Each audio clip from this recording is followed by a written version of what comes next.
안녕하세요. 제가 이런 곳에 사연을 보내게 될 줄은 꿈에도 몰랐는데 살다 보니 이런 날이 오네요. 항상 즐겨보기만 했던 곳이라 마음속 깊은 곳에 묻어두었던 이야기 속이라도 시원해지게 꺼내보려 합니다. 어디에서 말 못한 이야기를 이렇게라도 털어놓고 나면 모든 걸 잊고 새로 출발하는 기분이 들 것 같네요. 저는 서울에 살고 있는 30대 중반 여성입니다. 남들보다 조금 빠르게 결혼해서 결혼 생활 이어오다가 그 생활을 청산한 지는 이제 곧 3년이 되어가네요. 결혼은 일찍 했지만 아이는 생각보다 일찍 찾아오지 않아 이제 겨우 유치원에 들어간 딸아이와 함께 싱글맘으로 살아가고 있습니다. 결코 행복하거나 순탄했던 결혼 생활이 아니었고 어떨 때는 지옥과도 같은 시간이었지만 그래도 시간이 지나고 나니 아이가 있는 게 저에게 불행이라기보단 너무나도 다행스럽고 하늘에 감사하다는 생각이 드네요. 남편에게는 오만정이 다 떨어져서 두 번 다시 만나고 싶지 않은 남보다 못한 사이가 되었지만 그건 제 마음일 뿐 앞으로 아이가 원한다면 남편과 자주 만나 시간을 보내게 하려고 합니다. 물론 시댁에 아이를 데려가는 건 절대 못하게 할 생각이지만요. 남편과는 회사 생활하면서 소개를 받아 알게 되었습니다. 소개팅 같은 연애 목적의 소개는 아니었고 저희 회사가 다른 회사랑 겸업해서 프로젝트를 진행하는 일이 많아 일 목적으로 만나게 되었어요. 제가 또래보다 빨리 사회생활을 시작하게 되어 다른 회사랑 같이 미팅을 하게 되어도 항상 제일 막내였는데 남편도 저보다 한 살 많은 막내 직직이었습니다. 저는 대학생일 때 취직을 해서 취업계를 낸 케이스고 남편은 고등학교 졸업 후 바로 군대를 다녀와서 취직한 케이스라 나이대는 비슷했지만 경력 연차에서는 제가 좀 밀리는 입장이었죠. 사회생활을 처음 시작했던 저는 경력과 일처리 경험이 많이 부족했기 때문에 같은 회사는 아니라도 프로젝트를 함께 진행하는 동안에는 남편을 사수처럼 생각했고 일을 배우곤 했어요. 나중에 들었지만 남편은 처음부터 저에게 연애 감정이 있었다고 하더라고요. 그래서 그런지 저의 직속 담당 사수보다 더 자세하고 친절하게 업무를 알려주고 팁들을 전수해주는 남편에게 저도 끌렸던 것 같습니다. 저는 남편을 만나기 전에 연애 경험이 몇 번 있었어도 오래 만난 적은 한 번도 없었고 제 성격이 고분고분하거나 순정적인 타입이 아니라 아닌 건 아니라고 말해야 하고 자기 주장도 좀 있는 편이라서 이성들에게 오랫동안 인기가 있거나 하는 타입은 아니었기 때문에 처음으로 저에게 잘해주고 친절한 남편에게 마음을 여는 건 어쩌면 그 나이 때 여자애라면 당연한 일이기도 했어요. 왜 처음으로 연애를 하기 시작하면 이것저것 째지 않고 순수하게 있는 그대로를 생각하게 되잖아요. 제가 딱 그랬습니다. 사실 연애를 하는 동안 남편이 이해 못할 언행을 한다던가 심하게 성격 문제로 싸우는 일이 있었다거나 했던 적은 없었습니다. 남편 성격이 모나지 않고 좋게 넘어가려는 성향이라 싸우는 일은 오히려 거의 없었죠. 제가 좀 할 말하는 성격이긴 해서 이전 연애들은 항상 시작한 지 며칠도 안 돼서 관계가 끝나곤 했는데 남편과 오래 연애하고 결혼까지 할 수 있었던 이유도 그 때문이었죠. 결혼 생활을 하면서야 남편이 성격이 좋아서 그런 게 아니라 복잡한 문제에서 회피하고 싶어하는 무책임한 성향 때문에 모르는 척 할 뿐이라는 걸 깨달았지만 아무튼 연애할 땐 그게 문제가 되진 않았습니다. 오히려 저는 정서적으로 그 누구를 만났을 때보다 남편과 만날 때 가장 안정되어 있다고 생각했어요. 그래서 회사에서 어느 정도 막내 딱지를 떼자마자 남편과 결혼을 하게 되었죠. 그러다 결혼하고 몇 달 뒤에 돈 관리를 서로 따로 하다가 하나로 합치는 게 편할 것 같아서 서로 통장을 합치기로 했어요. 그런데 저에 비해 남편이 모아놓은 돈이 정말 아무것도 없었습니다. 특히 남편은 대학도 가지 않고 바로 사회생활을 시작해 경력이 꽤 되는데도 모아놓은 돈이 없다는 점은 좀 의아했습니다. 연봉이 또래치고는 꽤 되는 편이었는데도 말입니다. 하지만 연애할 때 한 번도 돈이 없다는 이야기를 하거나 집안이 어렵다는 이야기를 한 적이 없었기 때문에 저축을 하기보다는 그때그때 쓰는 편인가 하는 생각을 했습니다. 결혼하기 전에도 모아놓은 돈이 별로 없다는 건 알고 있었지만 결혼을 하고 몇 달 동안 남편이 돈 쓰는 걸 옆에서 지켜봤기에 더더욱 이해가 안 되더군요. 분명 성과급도 받았을 거고 크게 뭘 사거나 했던 적도 없었으니까요. 그래서 그냥 터놓고 어디다가 돈을 쓰는지 뭐 하고 지내길래 이렇게 모은 돈이 없냐 물어보았습니다. 그랬더니 남편이 우물쭈물하다가 이렇게 털어놓더군요. 사실 형이 도박으로 돈을 몇 번 날렸어. 그동안은 내가 결혼한 것도 아니고 뭐 여유돈 좀 있으니까 몇 번 도와줬어. 그러다 보니까 얼마 전에도 연락이 오셨는데 결혼해서 못 도와준다고 하는 것도 좀 정없어 보이고 어머니도 힘들다 하셔서 어차피 내 성과금이고 형도 요즘 치료센터 다닌다 하는데 안타깝더라고 그 말을 듣는데 기가 막혔습니다. 제가 제일 싫어하는 유형이 무슨 중독 때문에 남한테 피해 끼치는 사람들이거든요. 특히 도박 중독은 돈이랑 얽혀진 문제다 보니 더 심각하잖아요. 그런 심각한 이야기를 아무렇지도 않게 결혼하고 몇 달 살고 나서야 하는 것도 어이가 없었고요. 제가 그렇게 말하자 남편은 자기가 도박 중독인 것도 아니고 형이 그런 건데 일일이 얘기하는 것도 그렇지 않냐고 하더군요. 하지만 100번 양보해서 연애 시절에는 뭐 남편이랑 결혼한 것도 아니니 자유롭게 도와줬다고 해도 결혼도 하고 가정이 생긴 마당에 저한테 한마디 말도 없이 시댁에 돈을 보내고 있었다는 게 어이가 없었습니다. 그제야 결혼 전에 상견례 자리에서부터 시모가 저희 결혼 생활에 지원을 많이 못해줄 것 같다고 초장부터 못을 봤던 게 생각이 나더군요. 그간 남편이 그렇게 어렵게 사는 것 같지는 않았는데 뭐 사정 있어 그러려니 생각하고 저희 집이 여유가 되니 조금 더 보태기로 했었죠. 애초에 저도 결혼하는데 부모님께 무리하게 손 벌리고 싶지 않아 제가 모아놓은 돈으로 수준에 맞기 시작하고 싶었던 마음이었고요. 그래서 일단 제가 모아놓은 돈과 부모님 도움 조금 받아서 신혼집 마련하고 가전제품 같은 것도 제가 쓰던 걸로 해서 신혼집을 꾸려놓고 지내던 상황인데 앞으로 더 나은 미래를 만들어가기는 커녕 저도 모르게 돈이 새고 있었다는 사실을 알자 저라도 확실하게 해야겠다는 생각이 들었습니다. 안 되겠다. 앞으로 내가 돈 관리를 해야겠어. 아주버님이 정말 치료 다니고 계신다고 해도 나는 못 믿어. 앞으로 우리 애도 낳고 미래도 생각해야 하는데 이런 식으로 내가 모르게 돈이 새는 거 나는 못 참아줘. 다시는 안 보내주겠다고 약속 안 하면 내가 시댁에 가서 받아낼 거야. 아유 그래도 가족인데 힘들다 하면 조금은 도와줘야 하지 않을까? 아예 내칠 순 없잖아. 나는 그럼 가족 아니야? 나랑 나중에 생길의 생각을 먼저 해야지. 자기가 그렇게 계속 도와주니까 아주버님도 계속 믿고 그러시는 거겠지. 아주버님 생각에서도 도와드리면 안 되는 거 아니야? 아 알겠어. 그럼 돈 관리는 내가 하는 걸로 하자. 나도 그게 나을 것 같아. 제가 너무 예민하게 반응하자 남편이 주눅이 들어서 제가 돈 관리를 하는 것에 동의하더라고요. 그 말도 못 믿어 저는 정없어 보여도 바로 그 자리에서 각서까지 받아냈습니다. 그렇게 집안의 경제권을 제가 받아오고 남편과 저는 각자 똑같은 개인 용돈 받고 얼마 정도 생활비로 쓰고 남은 돈은 그대로 저축했습니다. 저축한 돈의 일부는 그대로 저희 부모님께 빌린 신혼집 잔금 마련하는 데 쓰였어요. 결혼할 때도 남편은 정말 말 그대로 가진 돈으로 기본만 해서 들어왔고 이렇다 할 도움 하나 주지 않은 시댁이 많이 어이없긴 했지만 남편의 월급이 꽤 되는지라 사람만 보고 미래만 생각하자 해서 그러려니 했는데 이야기를 듣고 보니 더더욱 부모님께 죄송한 마음이 들어 빨리 갚아드리고 싶더군요. 어차피 돈 관리 제가 하기로 했으니 그냥 편하게 생각하기로 했습니다. 각서를 받자마자 결혼 전보다 더 허리띠를 졸라면서 금검절약하게 살았어요. 남편도 낭비벽이 있는 타입은 아니라 용돈이 부족하지 않게 잘 관리했고 저는 제 용돈 한도에서도 아껴서 따로 저금을 할 정도로 돈을 많이 쓰는 타입이 아니었으니 그 뒤로 돈 문제로 서로 얼굴 붉힐 일 없어 한동안은 평화로웠습니다. 그래서 그 일이 있고 얼마 지나지 않아 저희 부모님이 빌려주신 금액을 완전히 돌려드릴 수 있었어요. 그때까지는 남편과도 시댁과도 사이가 그렇게 나쁘진 않았어요. 사는데 여유가 없어 아이가 찾아오진 않았지만 그래도 남편과 둘이서 오붓하게 재미나게 그나마 잘 보냈다고 생각합니다. 아주버님도 정말로 치료센터를 열심히 다니는 듯한 눈치였고 어머니는 큰아들 잘 될 거라는 희망의 삶이 조금 여유로우셨는지 저에게도 상냥하고 잘 대해주셨습니다.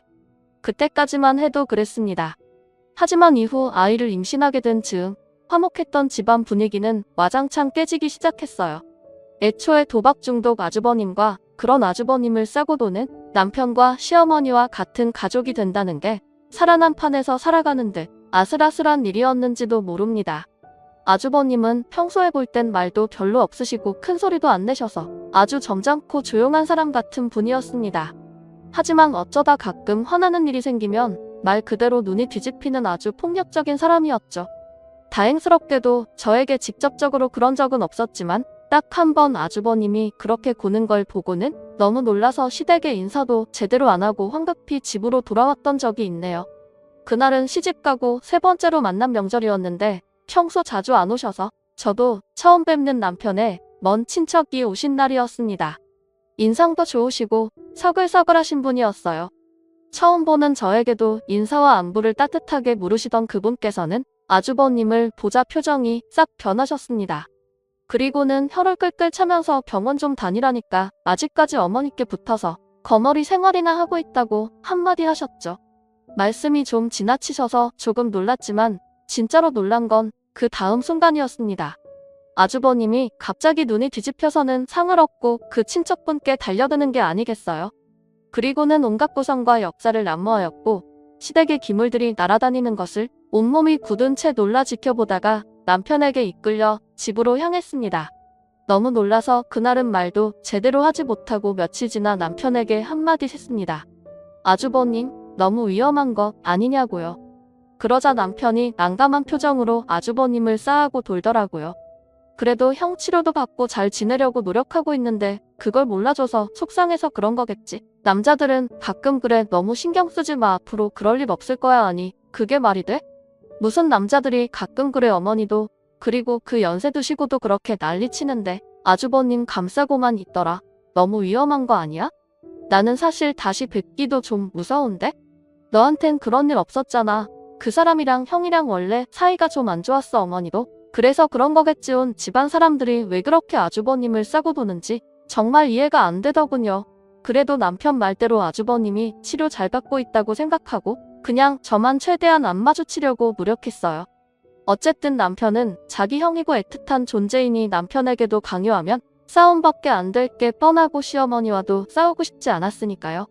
그래서 그때부터 최대한 아주버님과 만나게 되는 걸 피하고 어쩌다 시댁에 가게 돼도 오래 시간을 보내지 않으려고 노력했습니다.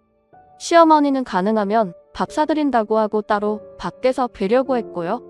특히 그 일이 있고 얼마 지나지 않아 임신한 사실을 알게 되어서 더 조심하게 됐어요. 어쩌다 제가 크게 놀라면 힘들게 찾아온 아이에게 큰일이 생길지도 모르고 어찌됐든 아주버님 같은 사람이 옆에 있으면 아이에게도 좋을 게 없으니까요. 남편에게는 전혀 티를 내지 않고 저 혼자만 그렇게 생각하고 지냈기 때문에 둔한 남편은 알아차리지도 못했고 저도 나름대로 아주버님을 잘 안 마주치게 되면서 아주버님 문제로 앞으로 싸울 일은 없겠거니 생각했었죠. 하지만 역시 사람은 고쳐 쓰는 거 아니라더니 아주버님은 또다시 도박에 크게 손을 대고 말았습니다. 아니, 그전부터 시어머니와 남편 모르게 꾸준히 하고 있던 모양이더군요. 그 나이에 병원에 갔다 약을 타온다 거짓말해서 시어머니에게 돈을 타서는 짜잘하게 말입니다. 액수가 적어서 시어머니도 알면서 눈 감아준 모양이었어요.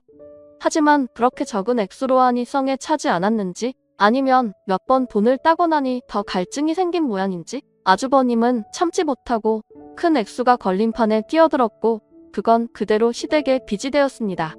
그때가 아이가 태어나고 갓 대기를 넘겼을 때였어요. 엄마가 된 지 얼마 되지 않아 마냥 새롭고 어렵기만 한 나날을 정신없이 보내고 있었는데 시어머니께서 전화가 오더군요. 밤새 우는 아이를 겨우 재우고 녹초가 된 채로 전화를 받았는데 시어머니의 목소리는 평소와는 다르게 딱딱하고 날이 서 있었습니다. 여보세요. 수연이니? 나다 다름이 아니고 내가 돈이 급하게 필요해서 그런데 돈 좀 구해줄 수 있니? 정말 밑도 끝도 없이 이렇게 딱 말씀하시더군요. 처음엔 제가 너무 피곤해서 잘못 들은 줄 알았습니다. 그런데 너무 당당하게 돈을 요구하시길래 어이가 없어 얼마가 필요하시냐고 물었어요. 그랬더니 글쎄 1억 원을 달라고 하지 뭐예요. 어머니, 제가 그런 큰 돈이 어디 있어요. 그리고 그 큰 돈을 지금 갑자기 어떻게 구해요. 없으면 대출이라도 받던가 집을 팔던가 하면 되잖아. 내가 이 말까지 안 하려고 했는데 너 우리 성원이 돈까지 받아서 생활한다며 너는 집에서 노는 애가 그 큰 돈을 가지고 아직 그 돈도 못 모으고 뭐하며 살았니? 우리 성원이 피땀 흘려 모은 돈을 왜 내가 다 관리하니 그 말을 들으니 어이가 없어서 저도 따박따박 따졌습니다. 평소라면 어른께 깍듯한 편이라 언성이 높아질 것 같으면 제 감정 추스르고 나중에 이야기하자고 했을 텐데 저도 너무 피곤해서 감정적으로 받아들여지더군요. 어머니 제가 뭘 집에서 놀아요. 성원 씨가 제대로 얘기 안 해요. 그리고 성원 씨랑 저랑 똑같이 용돈 받아 쓰고 나머진 저축해요. 그리고 어머님, 그 돈이 갑자기 왜 필요하신데요? 돈이 필요하시면 뭐 때문에 필요하고 어떻게 쓰실 건지 똑바로 말씀해 주시는 게 먼저 아니에요. 저한테 돈 맡겨 놓으신 것도 아니잖아요. 야, 넌 어디 싸가지 없이 어른이 말하는데? 따박따박 말댔고요. 내 부모가 그렇게 가르쳐 그 얘기 듣는데 저도 너무 화가 났습니다. 그리고 그때 바로 본능적으로 깨달았죠. 아주버님이 또 도박하셨구나 하고요. 더 이상 대꾸하기도 싫어서 저 돈 없다고 있다고 해도 빌려드릴 수도 없고 그냥 드릴 수는 더더욱 없다고 못 받고 전화를 끊어버렸습니다. 그 뒤로 시어머니가 계속 전화를 걸었지만 안 받았어요. 대신 집에 온 남편에게 한마디 했습니다. 너네 엄마가 나 집에서 놀면서 네 돈 받아서 편안하게 산다고 1억 내놔라고 하더라. 어떻게 생각해? 그러자 남편이 안색이 싹 변하는데 볼만하더군요. 이미 그때부터 남편과 제 연봉은 좀 차이가 나기 시작했어요. 남편이 경력이 있다고 해도 고졸학력으로는 연봉 인상이나 진급에 무리가 좀 있잖아요. 그래서 저도 연애 때부터 늦게라도 대학을 다니거나 미래를 준비해보는 건 어떻냐 제안했는데 남편은 별로 내키지 않아 하더군요. 그래서 저는 결혼 생활 동안 진급도 하고 아이를 낳고는 육아휴직을 받아도 생활하고 있는 반면 남편은 복지에 육아휴직도 포함이 되지 않고 연봉도 미미하게 인상돼서 오히려 제가 버는 돈이 훨씬 많은 편이었거든요. 그리고 앞에서도 말했지만 제 용돈과 남편 용돈, 생활비를 제외하고는 다 적금을 해서 목돈도 어느 정도 꽤 됐고요. 이 부분은 저는 자신있게 제 능력이라고 생각합니다.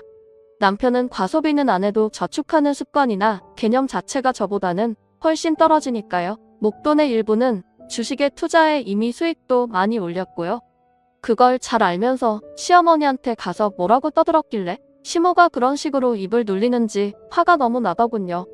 그날 남편에게 사과받고 더 이상 시모가 말도 안 되는 욕은 못하게 하겠다는 이야기까지 들었지만 사실 그 얘기를 들을 때도 별로 믿지는 않았어요.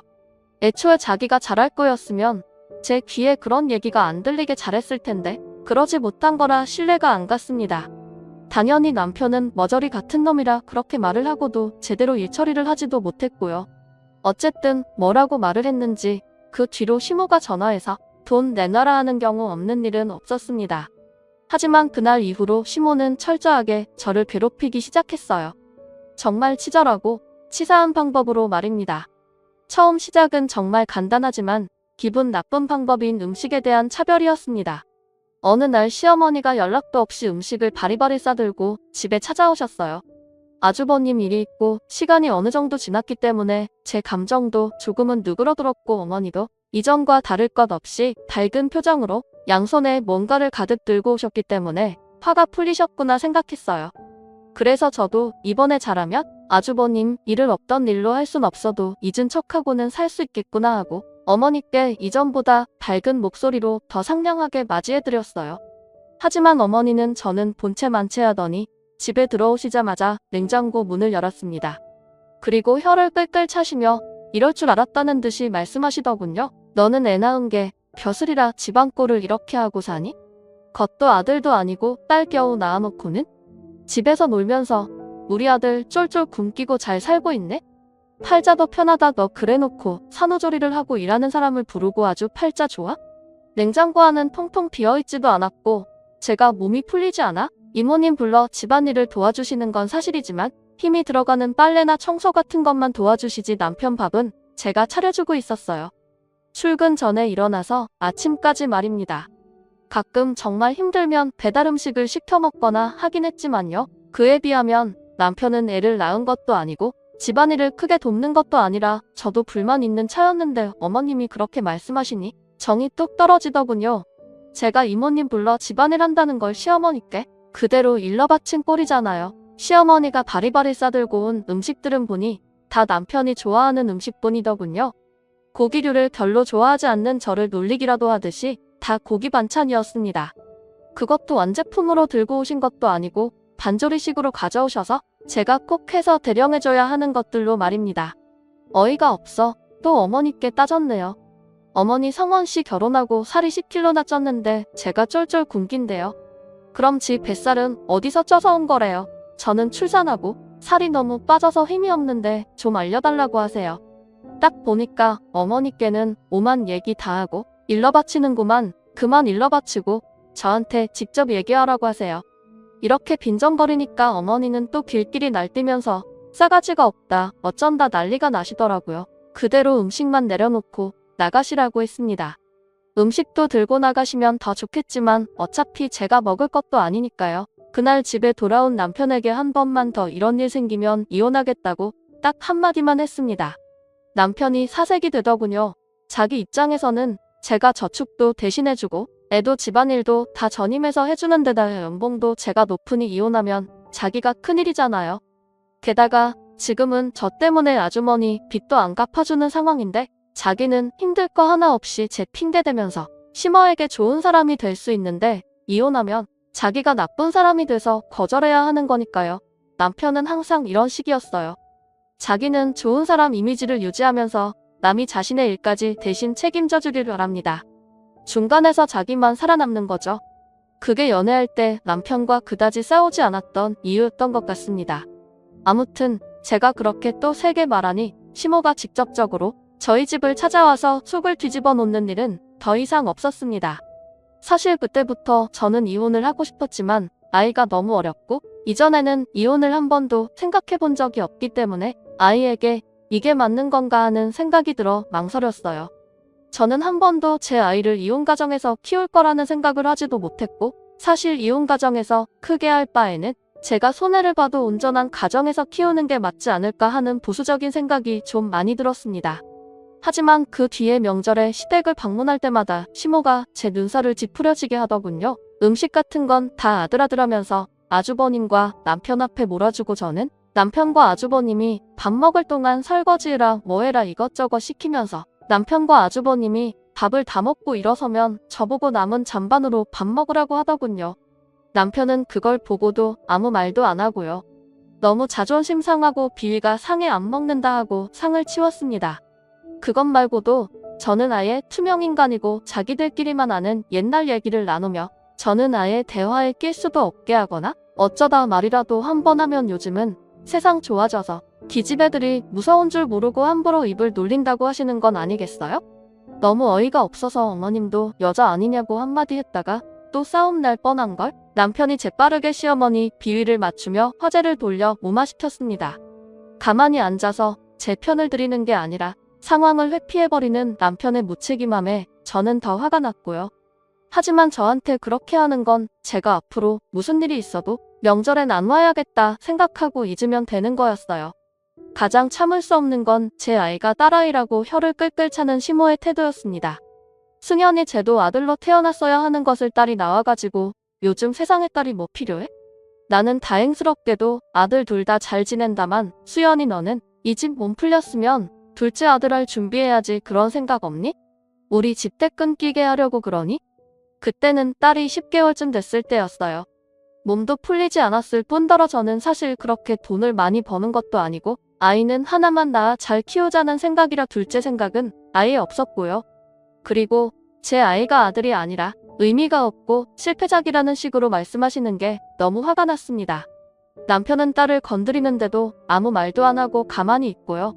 어머니, 저는 그 집 아들 낳을 생각 없는데요. 아주버님 보면 더더욱 아들 낳고 싶지 않고요. 제발 함부로 말씀하시지 마세요. 요즘 세상에 그런 말씀하시면 큰일 나요. 저는 그 자리에서 이혼할 생각을 먹고 말씀을 드렸습니다. 저게 또 뚫린 입이라고 함부로 말하네. 얘 너는 그럼 우리 집 대말아 먹으려고 작정하고 왔니? 어디서 저런 게 들어와서 그런 얘기를 함부로 해. 너는 내 딸년 앞에서는 더더욱 그렇게 말하지 마라. 너한테 배워서 내 딸년도 싸가지 없게 자라면 나는 창피해서 못 산다 어머니. 저도 어머니 진짜 창피해요. 저렇게 집 아내랑 딸이 모욕당하는데 가만히 앉아만 있는 저 자식도 창피해요. 도대체 어떻게 키우면 저렇게 멍청하게 가만히 있어요? 진짜 저도 못 참겠어요. 2번 다시는 여기 오는 일 없을 거예요. 어머니도 절대 우리 승현이 앞에 나타나지 마세요. 아시겠어요? 그리고 바로 남편을 남겨두고 딸과 함께 짐을 싸서 집으로 향했어요. 시모는 뒷목 잡고 쓰러지는 척 하는데 쳐다보지도 않았습니다. 그리고 바로 집에 가자마자 인터넷으로 이혼 전문 변호사를 검색하고 있는데 남편이 뒤늦게 집에 헐레벌떡 와서는 미안하다 하더군요. 자기 엄마가 너무 힘들게 자기를 키운 거 알아서 자기가 엄마한테 큰 소리를 못한다는 말 하나요? 변명도 기도 안 차더군요. 저희 부모님은 저를 안 귀하게 키워서 너네 집 가서 그런 꼴 당하고 있어도 되냐고 욕을 한 바가지 퍼부었더니 남편은 그저 계속 미안하단 말만 반복하고 앞으로 그런 일 없을 거다 원하지 않으면 앞으로 시어머니를 안 보고 살아도 된다는 의미 없는 말만 계속하면서 미안하다고 빌더라고요. 앞에서는 알았다고 하고 뒤로는 인터넷으로 계속 이혼 전문 변호사를 찾고 언제든 이혼을 할 수 있게 이혼 과정과 준비해야 할 것들을 찾아보고 있었죠. 그러던 중에 친정어머니가 건강검진을 받으셨는데 자궁암에 걸리셨다는 소식을 받았어요. 세상이 무너지는 것 같았습니다. 시댁 때문에 전전긍긍하느라 별일 없는 저희 부모님께는 크게 신경 쓰지 못하고 살았던 게 사실이니까요. 특히 부모님은 퇴직 후 시골로 내려가 지내고 있는 터라 거리가 멀어 더 자주 찾아뵙지 못했었는데 너무 죄송해서 마냥 눈물만 나더라고요. 바로 어머니를 서울에 있는 병원에 입원시키고 그날부터 병간호를 시작했습니다. 아이는 겨우 돌을 넘긴 상태라 아이만 보고 있어도 진이 빠지는데 어머니 병간호도 해야 되고 몸이 2개라도 모자랄 지경이었죠. 그나마 병원에 갈 때는 근처 친구 집에 아이를 맡기고 갈 수 있어 다행이었지만 너무 피곤하고 힘들어서 가만히 앉아만 있어도 잠에 빠질 정도였습니다. 그래도 어머니가 상태가 많이 심각하신 건 아니라 아픈 몸이신데도 저를 안 힘들게 하려고 노력하시고 아이도 많이 봐주시려고 해서 가끔이나마 눈을 붙일 수 있었어요. 본인 아프신 것보다 저 힘든 걸 더 마음 아파하시고 미안해하시는 어머니를 볼 때마다 눈물이 났습니다. 당연히 남편은 아무것도 안 했고요. 집안일도 자기나 한다고 하는데 대충대충 난장판이 되어가는 집을 보면서 속만 절절 끓었습니다. 하지만 집에 도착해서는 손가락 하나 까딱할 힘이 없었기 때문에 그런대로 집에서는 눈만 붙이는 생활을 반복했죠. 다행히 어머니가 회복도 빠르시고 항암치료도 결과가 좋아서 병원 생활이 많이 길어지진 않았어요. 항암치료가 끝나갈 때쯤 저도 이런저런 정리를 하고 평소보다 조금 일찍 집으로 향했습니다. 그런데 집에 도착하니 시어머니가 와 계시더군요. 남편은 또 그 옆에 멍청하게 앉아있고요. 집안은 당연히 난장판이었습니다. 제가 아침에 나가면서 남편에게 집 정리 좀 해달라고 신경질적으로 말했는데 남편이 멍청하게 자기 힘으로 안 되니까 시모를 부른 모양이더군요. 제정신인가 싶었습니다. 제가 그렇게 한 번 더 시모 만나면 이혼하겠다고 했는데 제 말은 귀뚱으로도 안 들은 모양이더군요. 너무 피곤한 상태로 집에 들어오자마자 시어머니 얼굴을 보니 기분이 너무 좋지 않아 싸늘하게 남편을 쳐다보니 남편이 바보같이 또 웃으면서 상황을 넘어가려고 변명하더군요. 아니 내가 집안일 해달라고 부른 건 아니고 어머니가 근처에 계시다고 해서 뭐 좀 물어볼 겸 이렇게 말끝을 흐리는데 저 얼굴에 펀치를 날리고 싶다는 생각이 처음으로 들었습니다. 남편 말에 제가 대답할 새도 없이 시모가 저에게 처음 들어보는 욕을 퍼부으며 삿대질을 하실지는 뭐예요. 너 우리 귀한 아들 데려가서 잘하는 짓이다. 이게 사람 집꼬라지니 우리 불쌍한 아들 내가 얼마나 힘들게 키웠는데 너 따위가 뭔데 이렇게 고생을 시켜. 야 너는 니네 엄마만 소중하고 내 아들은 봉이야. 우리 큰 아들 도와달라 할 때는 그렇게 싸가지 없이 대들더니 내 아들 돈으로 니네 어미를 먹여 살리고 뭐 이런 게 다 있어. 그 말 됐는데 제가 이런 인간 밑에서 자란 등신 같은 남편이랑 한 가정을 이루고 살아봤자 제 딸한테는 아무 도움도 안 될 거라는 사실을 완전히 깨달았습니다. 당연히 남편은 옆에서 아무 말도 안 하고 가만히 있고요. 그래서 저도 그냥 대꾸도 안 하고 바로 알아놨던 변호사 연락처로 전화를 걸어 예약을 잡았어요. 남편이 그제서야 사색이 돼서 대화로 하면 되는 걸 왜 그러냐고 전화기를 뺏으려고 하길래 그대로 뺨 한 대 때리고 시모 쪽으로 온 힘을 다해서 밀었습니다. 그렇게 시모랑 남편을 현관까지 밀친 다음 현관문 앞에서 한마디 했어요. 아 어머니, 저희 어머니는 보험 내고 연금 내고 착실하게 잘하셔가지고 제 돈 한 푼 없이 다 치료받고요. 이 새끼 직거래만 하는 돈으로 치료받은 거 하나도 없으니까 그건 걱정 안 하셔도 돼요. 어차피 너무 적어서 쓸 데도 없거든요. 그리고 그렇게 잘나게 잘 키우신 등신 같은 아들내미 그냥 돈으로 환불할게요. 가져가세요. 트럭으로 줘도 필요 없거든요. 평생 노름해서 돈 까먹는 큰 아들이랑 집안으로 하나 못 지키는 이 등신이랑 둘이 단칸방에서 옹기종기 붙어가지고 행복하게 사세요. 한 번 더 제 앞에 나타나면 경찰에 신고할 거니까 지금 좋은 말 할 때 나가요. 전과자 딱지 받기 싫으면. 그리고 친절하게 현관문 열어서 내보냈습니다. 강제로 내보내고 안전거리까지 잠가버리니 밖에서 시모가 난리가 나고 남편도 그제야 문을 두들기며 또 맨날 들었던 미안하다, 잘못했다 소리는 하고 있으니 동네 시끄러워서 경찰에 신고했더니 그제야 가더라고요. 그게 제가 시모와 남편을 본 마지막이었습니다. 법정도 속 시끄러워서 출석 안 하고 진행했고 그동안 이혼하려고 준비했던 모든 서류들 증거들 다 제가 완벽하게 준비해서 남편은 입 한 번 뻥끗 못하고 바로 시모에게로 돌아가게 되었죠. 남편 짐도 정리해서 택배로 붙여버리고 다시는 집에 못 오게 했습니다. 어차피 집도 저희 집에서 보태고 제 돈 모은 걸로 샀으니 명의도 제 것으로 했었거든요. 처음부터 확실하게 해놓길 잘했다 싶네요. 저는 이혼 이후에 복직을 했다가 아이와 시간을 더 오래 보내고 싶어 퇴사하고 프리랜서로 전향했어요. 이전에 회사에서 받아놓은 거래처도 많고 인맥도 잘 쌓아놔서 주기적으로 외주를 주시는 분들이 많아 거의 회사 다닐 때처럼 고정적인 수입을 유지할 수 있습니다. 그리고 집에서 일을 하다 보니 아이와 함께 보내는 시간도 많고요. 아이에게 한부모 가정을 만들어주는 게 마음이 아파 어떻게든 아이를 우선으로 생각하고 일하려고 하고 있습니다. 이혼 후 몇 년이 지난 지금 저는 일을 하다 연상의 사업가분과 인연이 다 좋은 관계를 유지하고 있습니다. 남편과 비교했을 때 가장 좋은 점은 아무래도 본인 일은 확실히 하고 책임감 있게 해결할 수 있는 모습이 가장 어른스럽고 본받을 만한 점이라는 생각이 듭니다. 결혼 생각도 없지 않아 있지만 그래도 시댁에서 받은 상처가 큰 만큼 제가 좀 더 조심스러워 조금 더 준비를 해보고 생각해보려 합니다. 시간이 지나고 생각해보니 저는 충분히 능력 있고 똑똑한 사람인데 왜 그런 머저리 같은 시댁과 남편에게 몇 년을 허비하며 지냈는지 이해가 가지 않네요. 더 빨리 이혼을 했으면 좋았을 텐데 하는 생각이 하루에도 몇 번이나 들지만 아이가 생겨서 잠시나마 추충거렸던 그 시간도 너무 아까웠다는 생각이 듭니다. 그래도 지금이라도 벗어날 수 있어서 다행이라고 생각합니다. 남편과 신모를 쫓아낼 때 홧김에 한 말이지만 시댁은 진짜로 아주버님의 계속된 빚으로 지불을 청산하고 단칸방에 새 식구 오순도순 지내고 있다고 하네요. 사실 이혼 후에 이전 신혼집 근처 식당에서 대충 점심을 떼는 적이 있었는데 부엌에서 신모가 설거지하는 걸 우연히 보게 되었습니다. 이혼하고 몇 개월 지나지도 않았을 때인데 신모가 폭삭 더 늙어 보이더군요. 남편이 벌어주는 돈으로는 아주버님의 빚 청산이 아예 안 되는 건지 아니면 남편이 이제 좀 정신 차리고 빚을 못 갚아주겠다고 하고 나간 건지는 잘 모르겠다만 아직 시댁 식구들을 증오에 맞이하는 상황에서도 불쌍한 마음이 들었습니다.